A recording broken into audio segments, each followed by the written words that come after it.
সমস্ত জায়গা খুঁজে রাবি আর তালাশ খুঁজে পায় না। হাসান বসরি কান্দা কান্দা বলে, বাবলা আমি রাবিয়া সারা পাগল হয়ে যাব। আল্লাহ ডাকতে বলে, হাসান বসরি রে, আমার রাবিয়াকে তুমি সাধারণ মনে কইরো না। আমার রাবিয়া এমন কর্ম করেছে যে রাবিয়ার জন্য আমি পাগল না, শুধু আমার কাবাও পাগল হয়ে গেছে। এমন কর্ম করেছে রে রাবিয়া যে রাবিয়ার জন্য কাবা পাগল হয়ে যায়। হাসান বসরি চোখের পানি জড়ায়, আল্লাহ আমি রাবিয়ার তালাশ ছাড়া, আমি রাবিয়াকে ছাড়া বাঁচবো না। আল্লাহ ডাকতে বলে, হাসান বসরি রে, যখন তুমি রাবিয়াকে তালাশ করো মাটির মধ্যে, আমার রাবিয়া জাপ মারে পানির মধ্যে। যখন তুমি পানির মধ্যে তালাশ করো, আমার রাবিয়া জাপ মারে আগুনের মধ্যে। যখন তুমি আগুনের মধ্যে তালাশ করো, আমার রাবিয়া জাপ মারে বাতাসের মধ্যে। যখন তুমি বাতাসের মধ্যে তালাশ করো, আমার রাবিয়া জাপ মারে নূরে মুহাম্মদ নূরের মধ্যে। হাসান বসরি রহমতুল্লাহ সেজদায় পড়ে বিদায় বিদায় কান্দে, আমি রাবিয়া সারা পাগল হয়ে যাব। আমার আল্লাহ ডাকতে বলে, হাসান বসরি রে, একবার তাকায়া দেখো রাবিয়ার প্রেমে কেমন খেলা করে। আবু বিন আজম বলকি রহমতুল্লাহ যায় দেখে কাবার জায়গায় কাবা নাই, চিৎকার মারছে, আল্লাহ আজকে দেখি রাবিয়া, আজকে দেখি কাবার জায়গায় কাবা নাই, কাবা কই গেল। আমার আল্লাহ ডাকতে বলে, আবু বিন আজম বলকি রে, পাগলামি করি না, চিৎকার পারিও না। আমার রাবিয়া এমন কর্ম করেছে, এমন আমল করেছে যে আমলের খাতিরে আমার কাবা পাগল হয়ে গেছে। আমার যে রাবিয়ার পরনে কাপড় থাকে না, যে রাবিয়ার বস্ত্র নাই, যে রাবিয়ার জিন্দিগিতে সুখের খানা খাইয়া দেখে না, যে রাবিয়া এক ওয়াক্ত খাবারের জন্য মনিবের বাড়িতে কাজ করেছে, তার বাবা ইসমাইল একটা ওয়াক্তর জন্য তাকে বিক্রি করে দিয়েছিলেন। সেই রাবিয়ার প্রেমে কাবা পাগল হয় কারা? দুনিয়ার সন্তান। দুনিয়ার কোন লোভ লালসা তাদের ভিতরে ছিল না, তারা আল্লাহর প্রেমে পাগল পারা হয়ে গোটা জিন্দিগিটা সোনার জীবন বিলীন করে দিয়েছেন। এই রাবিয়ার প্রেমে যখন কাবা এসেছে, কাবাকে ডাক দেয়া বলে, কাবা তুই হলে পাথরের তৈরি, আমি হলাম মাটির তৈরি। তোর যে মালিক, আমার সে মালিক। তোকে যে আল্লাহ বানিয়েছে, আমাকে সে আল্লাহ বানিয়েছে। তোকে সেজদা দেওয়ার জন্য আমি রাবিয়া পাগল না। তোর যে মালিক আছে, তার কুদরতি পা ছাড়া আমি সেজদা দিব না। যেমন তার বেড়ারি শ্বাস তেমন তার কথা, যেমন তার বেড়ারি শ্বাস যেমন তার আমল, তেমন তার কর্ম, তেমন তার ফল। জোরে করেন না সুবহানাল্লাহ। কিন্তু আমার আপনার জিন্দিগিতে কেমন আমল করলাম? একজন আরেকজনের জীবন ভরা ক্ষতি করার চেষ্টাই করলাম, একজন আরেকজনের ধন সম্পদ মেরে খাওয়ার জন্যই চেষ্টা করলাম, একজন আরেকজনের নাফরমানি করার জন্যই চেষ্টা করলাম, একজন আরেকজনকে কিভাবে ঠকাবো এটার জন্যই চেষ্টা করলাম। কিন্তু জীবনে কোনোদিন মানুষ হওয়ার জন্য চেষ্টা করি না। কিভাবে মানুষ হইতে পারবে, এটা শিক্ষা নাই। এই শিক্ষাটাই আল্লাহর ওলিরা দিয়ে থাকেন। জোরে করেন না সুবহানাল্লাহ। এই শিক্ষাটা তাদের ভিতরেই থাকেন যারা আল্লাহকে চেনার জন্য, আল্লাহকে পাওয়ার জন্য সদা সর্বদা সোনার জীবন বিলীন করে দিয়ে সারা জীবন আল্লাহর ক্যাম্পাস, রাসূলের ক্যাম্পাস করে আল্লাহকে চেনার জন্য দাওয়াত দিয়ে গেছে। তার মধ্যে আমার বাবা জান মাওলানা ইয়াসিন আলী রহমাতুল্লাহ, তিনি 53টা বছর পীরের খেদমত করে বাংলা আসামে লক্ষ লক্ষ মানুষের মুর্দা দিল জিন্দা করে কামেলে মুকাম্মেল বানিয়ে আল্লাহর ওলিদের খেলা খেলিয়ে তারা শরীয়ত তরিকত হাকিকত মারিফতের সমন্বয়ের গুণ জাকেরদের ভিতরে দিয়েছেন বিদায় জাকেররা তাদের জন্য পাগল। শুধু একবার শুনেছে যে পুরুষ শরীফ হবে, তাদের বাড়ি বাড়ি যায় দাওয়াত দিতে হয় নাই। পীরের আওলাদেরা তারা বাড়ি বাড়ি যায় না, কিন্তু মহব্বতে ছুটে এসেছে। এই মহব্বত সাধারণ মহব্বত নয়।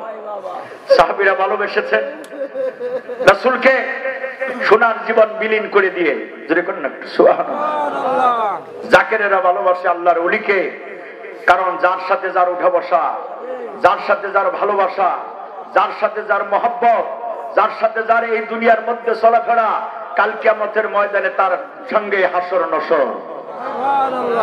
আরেকটু জোরে বল সুবহানাল্লাহ। আজকে জাকেরদের নশা চলাফেরা, জাকেরদের আদর্শ, জাকেরদের ভালোবাসা, জাকেরদের মহব্বত, জাকেরদের ভালোবাসার মহব্বত একমাত্র আল্লাহর ওলিদের সাথে। এই জন্য শাইখু ফি কওমিহি কানান নবী ফি উম্মতিহি, আল্লাহর ওলিরা যাকে চিনবে তাকে নিয়ে জান্নাতে যাবে, তাকে নিয়ে জান্নাতে যাবে। তাদের পাওয়ার আল্লাহ দিয়েছেন, কিন্তু এই পাওয়ার সম্পর্কে বলতে গেলে অনেক সময় লেগে যাবে, কিন্তু বলার সময় নাই, রাত্রি অনেক হয়ে গেছে বিদায়। কিন্তু আজকে শেষ রাত্রির দিকে সকলে আমরা বলি আল্লাহুম্মা সাল্লি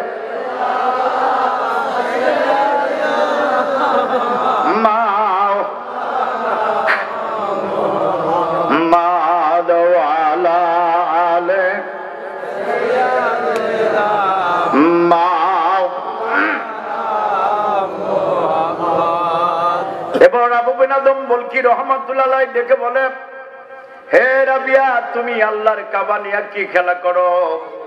রাবিয়া বস্তি ডাকতে বলে, আবু বিন আদম বলকি রে, আমি আল্লাহর কাবা নিয়ে খেলা করি না, আল্লাহ আমার কাবা নয়, কাবা শরীফ আমাকে নিয়ে খেলা করে। জোরে কর না একটু সুবহানাল্লাহ। কেন খেলা করে? কাবা আমাকে নিয়ে খেলা করে, আমি দাসী রাবিয়া কাবা নিয়ে খেলা করি না। তাদের জিন্দেগি কেমন কাটিয়েছে, জোরে কর না একটু সুবহানাল্লাহ।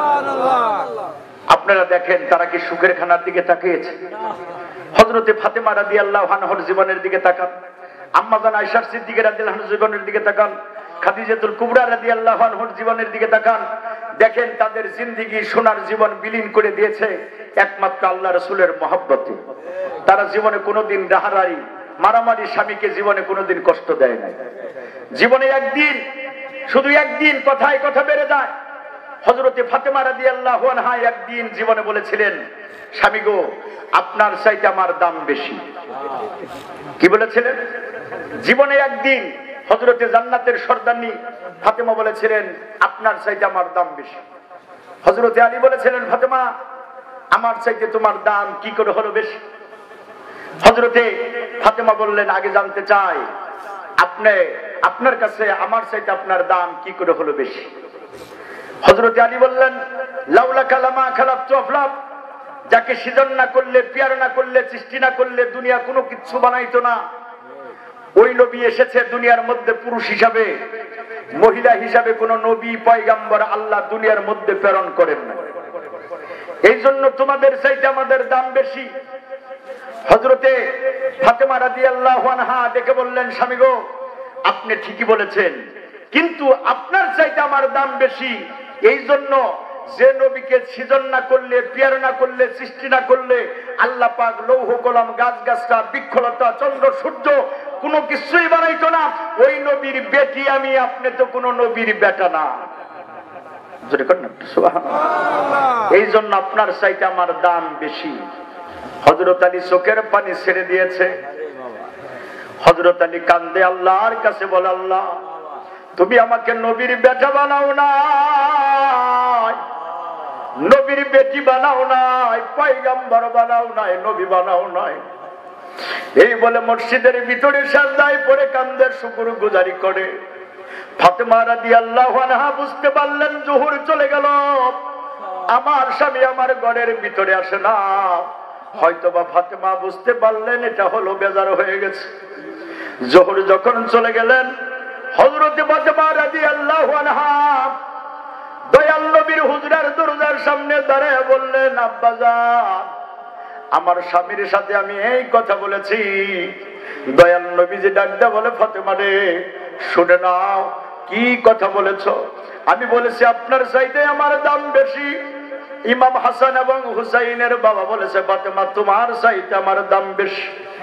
কিন্তু আমি এই কথা বলার পরিপ্রেক্ষিতে ইমাম হাসান এবং হুসাইনের বাবা জোহর চলে গেল, ঘরের ভিতরে আসে না। আমার মনে হয় সে বেজার হয়ে গেছে। আল্লাহর নবী ডাকতে বলে, ফাতেমা, তুমি মনে রাখো তুমি আমার একটা দেহের অংশ, কিন্তু একটা কথা স্মরণ রাখো, তুমি যদি এই মুহূর্তে স্বামীকে বেজার রাইখা মারা যাও, আমি রাসূল তোমার জানাজা পড়ব না। যদি তুমি এই মুহূর্তে স্বামীকে বেজার রেখে মারা যাও, আমি রাসূল তোমার জানাজা পড়ব না। হযরত ফাতেমা অজ্ঞান হয়ে গেল, জমিনের মধ্যে পড়ে গেল, আবার উঠে গেল, আবার পড়ে যায়। দেখে বলে, জগৎবাসীরা রে, তোমরাই আমাকে লইয়া চলো, আল্লাহ যদি না করে এই মুহূর্তে যদি আমি ফাতেমা মারা যায়, আমার জাহান্নাম ছাড়া গতি নাই, আমার বাবা আমার জানাজা পড়বে না। জগৎবাসীরাই আমাকে লইয়া চলো। হযরত ফাতেমা রাদিয়াল্লাহু আনহাকে লইয়া যখন হযরত আলী রাদিয়াল্লাহু আনহুর নিকটে নিয়ে গেছে, দেখে যে বাবার আমার ওযু করলে যেরকম পানি ভেসে যায়, ওযু এই ওযুর মতো তার চোখের পানিতে যায়, নামাজটা ভিজে গেছে। হযরত ফাতেমার বুঝতে বাধ্য হইল না, ডেকে বললেন, স্বামী আমার, আমি আল্লাহর হস্তে ক্ষমা চাই, আমাকে আল্লাহর হস্তে ক্ষমা করে দাও। আমার বাবা বলেছে আপনাকে বেজার রাখলে আমার বাবা জানাজা পড়বে না, আমার জাহান্নাম ছাড়া উপায় নাই। হযরত আলী ডাকতে বলে, ফাতেমা রে, তোমার কথায় আমি কোনো রাগ করি নাই, গুসা করি নাই, তোমার মতো নারী হয় নাই, আর হবে না, আর জগতে আসবে না। তোমাকে আমি ভালো খাবার দিতে পারি না, জীবনে কোনোদিন ভালো কাপড় দিতে পারি নাই, জীবনে কোনোদিন তোমাকে খানা খাওয়াইতে পারি নাই ভালো। ফাতেমা রে, আমার চুলাই কোনোদিন